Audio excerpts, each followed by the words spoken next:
Alright guys, so we're underneath the steering column of the CHR. Our main ignition harness, which is this big OT harness right here, is going to go right here on the off-white color. So there's a tab on the back side. Push it, pull the wires out, it'll release it, and then you can insert the T-harness as described in the guide. So super easy, plugs right in, make sure it clicks.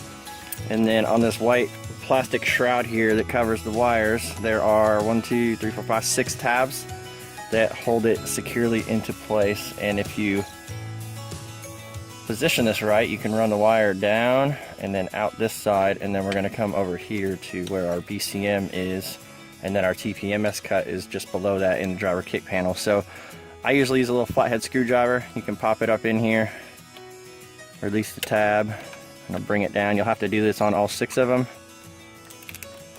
Come out the left side since we're going over there to the BCM, and just like that, and then you'll close it back up.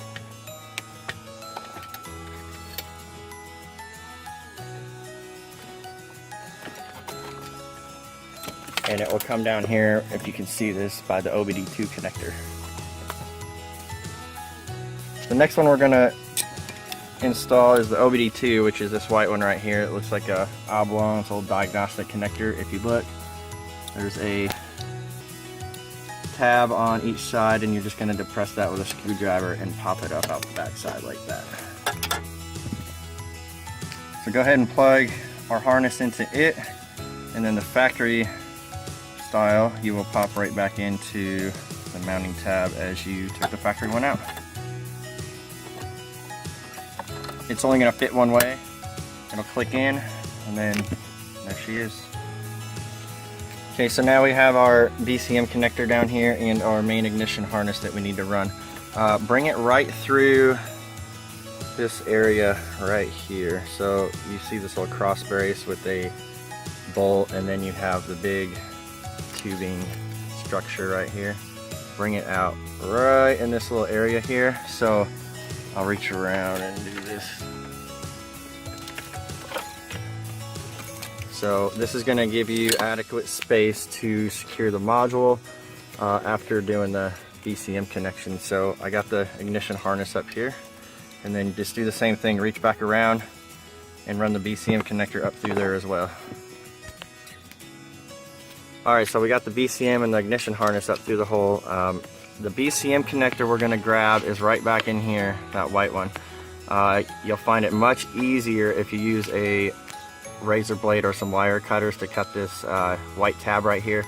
That will give you a couple inches of slack on this wire. As you can see, it comes down, has a tab there, and then it comes up and goes in. So there's not very much slack here at all. When you plug this in, let me unplug it real quick. Make sure there's no bent pins or misaligned pins in here. If one's a little off and you plug it in, it's probably just going to bend it over. But when you plug it in, you'll hear an audible click, and that means it's connected all the way, like so. Then you'll take our other end, and it goes all the way back in there. It's probably going to be a lot easier to use 2 hands to get that back in there, and then take a long, I'm going to use a plastic little pry tool, put your little pressure on it, and you'll hear it click. Alright guys, so on the TPMS harness, which is the red connector with all the wires on it, I think there's 6 wires here. You're only going to use 2 of them. I know it might be a little overwhelming when you open the box, but what you need to do is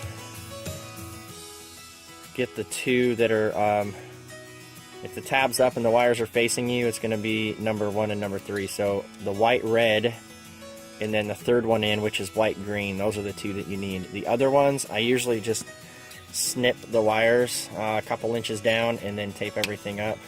Just insulate these. They won't have any function, but on the CHR, basically this is going to get plugged into the module here. I'll just temporarily plug it in since I haven't taped anything up. And then you're going to route it up and around and come down over here, and it actually taps into this wire down here. So give yourself enough slack. 2 feet would be more than enough, but you know, 18 inches or so.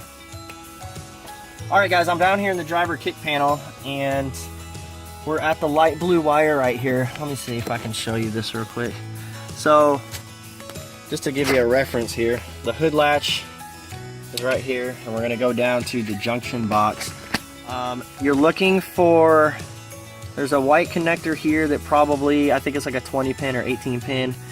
You got the big power wire, which is white black, and then you're in this connector right here. So there's 3 rows of wires.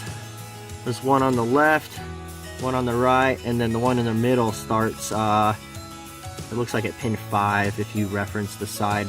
So on this CHR, it's a light blue wire.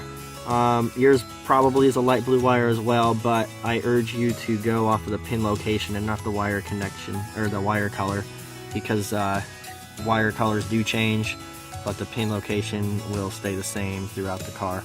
So as you can see, that big slot right here, you got a pink one and a blue one. The blue one, that's our second pin down in the middle column, and that's the one that we want.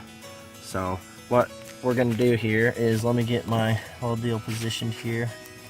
So like I mentioned before, we have our white light green and our white red wire off of our TPMS red connector that goes to the module. So we actually solder this connection at the shop, and I'm going to solder it after I demonstrate how to use the little butt connectors. But if you don't have access to a soldering iron or know how to, this method will work. You just need to make sure you have solid connections. So basically what I did was take some wire cutters, strip off an inch or so of wire here, twist it up, and then fold it in half to give you a little extra thickness there, and take the supplied butt connector, put it on there, and crimp it.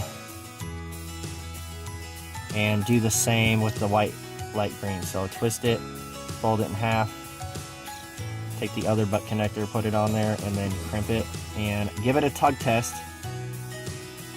So hold the wire, pull the connector, make sure it doesn't come off. That way you can rest assured that you do have a solid connection. Now we're going to do the same with this blue wire. So you're going to cut it in half, and try not to cut it close to the connector or close to wherever it comes out of the wire loom down here. Cut it in half so you have some length on each side. So in the event we need to splice this back together, you can do it just like this. See, there's enough solid or slack right there to do it. Or you can use a wire extension to solder back on. So take your wire cutters, strip off the wire, twist, fold in half, and then the white light green is going to go to the wire that goes down towards the floor.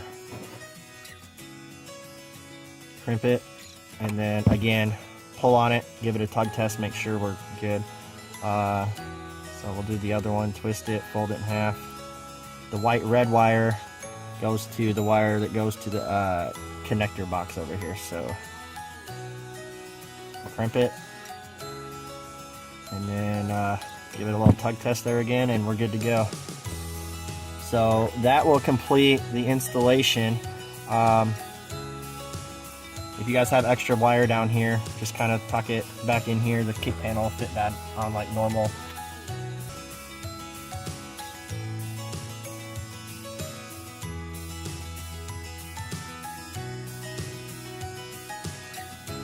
So we're going to program the module now. There's a button on the back side right here. You're going to push and hold it while you insert the larger white connector here. So you're going to go ahead and plug it in. And you'll notice the light is going to fluctuate a couple different colors. Blue, red, amber, and when it's red and blue, release the button like so. The lights will stay on. Go ahead and plug the remaining connectors in. So we got the medium white and the small white that goes on the back side here next to the red one. And you're going to push the button now 10 times. 1, 2, 3, 4, 5, 6, 7, 8, 9, 10. You'll get feedback from this light, so it should flash 9 times. If you have 9 lights, flashes, you can put the key in the ignition and turn it on. If you don't have the 9, you need to unhook everything and start over. So we got 9 flashes. I'm going to put the key in the ignition. The lights are going to go out, and then the red and blue ones are going to start blinking rapidly. And you're going to wait Usually takes less than 10 seconds, but you're waiting for the blue light to blink like so, and that means programming is complete.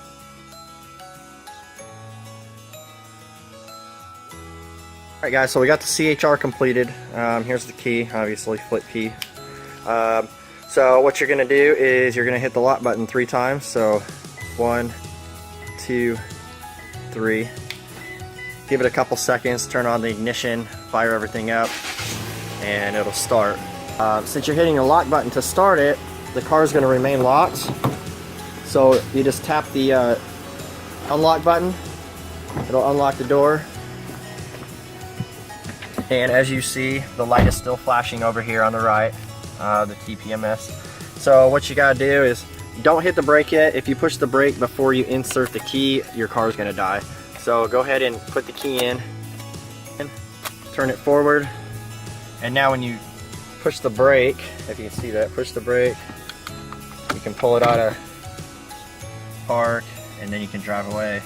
So the tack's on. As you see, TPMS lights off now, and you're good to go.